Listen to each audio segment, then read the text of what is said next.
जीवन में संघर्ष की सच्ची कहानी। प्राचीन समय की बात है। एक शहर में एक व्यक्ति रहता था जिसका नाम चंदन था। वह अपनी पत्नी और 2 लड़का और 2 लड़की के साथ रहता था और वह किसी छोटे मोटे प्लांट का काम किया करता था।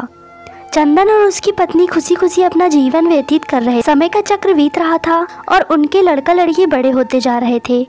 जब उसकी बड़ी बेटी कक्षा 5वीं में पढ़ रही, एक दिन स्कूल की छुट्टी के समय जब वह लड़की सीढ़ियों से नीचे उतर रही थी, तभी पीछे से किसी लड़की के धक्का लगने वह सीढ़ी से नीचे गिर गई, जिसके कारण उसके पैर में चोट आ गई। जब लड़की घर लंगड़ाते हुए आई तो उसके पिता ने पूछा क्या हुआ। तभी लड़की ने उन्हें पूरी बात बताई। पिता ने सोचा छोटी मोटी चोट है और यह सोचकर उसने अपनी बेटी से कहा कि गर्म पानी से सेंक लो, ठीक हो जाएगा। कुछ दिन बीतने के बाद लड़की का पैर फूलने लगा और उसे चलने में दिक्कत होने लगी। तभी उसके पिता ने कुछ लोगों की बातें सुनकर किसी एक ओझा के पास ले गए, जबकि उसे कुछ नहीं आता था और वह पैर ठीक नहीं कर पाया। कुछ समय बीतने के बाद उसकी लड़की की हालत और ज्यादा खराब होती जा रही थी। एक दिन जब उसके पिता अकेले कहीं बैठे हुए थे तो वह मन ही मन सोच रहे थे कि क्या करें। तभी सोचते सोचते उनके दिमाग में आया क्यों न डॉक्टर से दिखाया जाए। तभी दूसरे दिन वह अपनी लड़की को लेकर वही पास के अस्पताल में जाते हैं। डॉक्टर जब लड़की को देखता है तो लड़की के पिता से कहता है कि जल्द ही इसका ऑपरेशन करना होगा, क्योंकि इस लड़की के पैर में बहुत बड़ा घाव हो चुका है, जिसके कारण लड़की का पैर काटना भी पड़ सकता है। पिता डॉक्टर से पूछता है कि ऑपरेशन में कितने पैसे लगेंगे। तभी डॉक्टर कहता है 40,000 रुपए लगेंगे।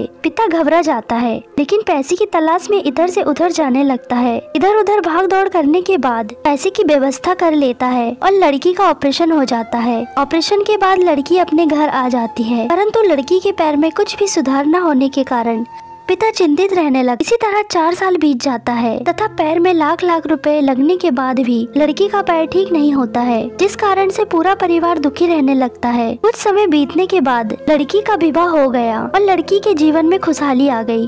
पिता सोचता है कि अब सब कुछ ठीक हो गया है, संघर्षों का दौर खत्म हो गया है, परंतु किस्मत को कुछ और ही मंजूर था। एक दिन जब वह बाजार जा रहा था तभी पीछे से किसी ट्रक के द्वारा उसका एक्सीडेंट हो गया, जिसके कारण उसके सर में गंभीर चोट आ गई। चंदन 1 महीने तक बिस्तर पर ही रहा। 1 महीने के बाद ठीक होने पर वह सोचा कि अब सब कुछ ठीक हो जाएगा। तभी उसकी पत्नी का स्वास्थ्य खराब होने लगा और वह बीमार पड़ गई। यहाँ वहाँ छोटे डॉक्टरों को दिखाने के बाद तबीयत और बिगड़ गई, जिसके कारण उन्हें बनारसी के BHU अस्पताल में ले जाना पड़ा। वहां जाकर पता चला कि उसकी पत्नी के पेट में गंभीर बीमारी हो गई है, परंतु चंदन को यह विश्वास था कि उसकी पत्नी ठीक हो जाएगी और चंदन इसी विश्वास के साथ अपनी पत्नी को हमेशा बनारसी के अस्पताल में ले जाने लगा। कुछ समय बीतने के बाद पत्नी की तबीयत में सुधार आने लगी। चंदन सोचा कि अब सब कुछ ठीक हो जाएगा।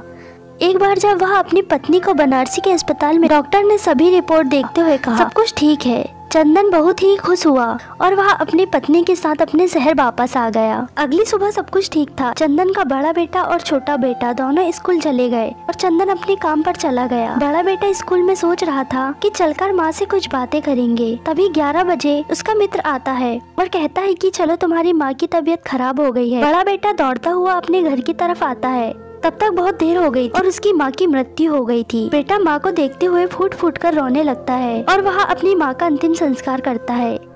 1 साल तक पूरा परिवार दुखी। कुछ समय बीतने के बाद दुखों के बादल छट जाते हैं और चंदन अपने लड़का और लड़की के साथ सुखमय जीवन बिताने लगता है। आज उसका परिवार खुशी खुशी अपना जीवन जी रहा है। दोस्तों, जीवन में दिन और रात की तरह होते हैं जो कभी स्थायी नहीं रहते, इसीलिए दुख के समय कभी भी हिम्मत नहीं हारना चाहिए तथा सुख के समय कभी अहंकार नहीं करना चाहिए। इसीलिए कहा गया है जीवन का दूसरा नाम संघर्ष है। यह कहानी आपको कैसी लगी कमेंट में जरूर बताएं और ऐसी नई नई कहानियाँ सुनने के लिए प्लीज हमारे चैनल को सब्सक्राइब करें, लाइक करें, शेयर करें। Thanks for watching.